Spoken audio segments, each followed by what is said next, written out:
तो प्रथम गुरु को वंदगी कोटि कोटि प्रणाम।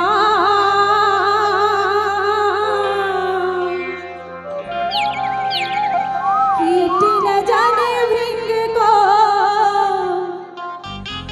कर गुरु आप समान। तो अपन बनाए दुनिया लसाही आज देखिने ध्यान लगाई के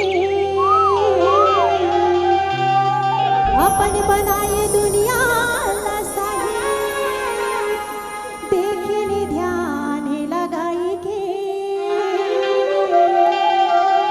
और मानुष बड़ाई तिराई रहे जी ये नरतन प्रेम से बोल बाबा गुरु घासीदास की जय। बोलो छत्तीसगढ़ के चंदन माटी तिलक लगाओ माथे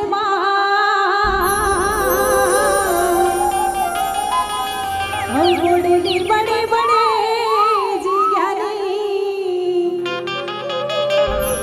शीश झुकाओ पाँव। बोलिए बाबा गुरु घासीदास की जय। बोलिए संत समाज की जय जय।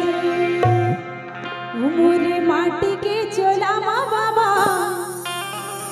भर दे रंग सादा। हेलो हमार भाव पक्ष के कलाकार मन बनेगा जोरदार ताली हो ना। मोरे माटी के चोला माँ बाबा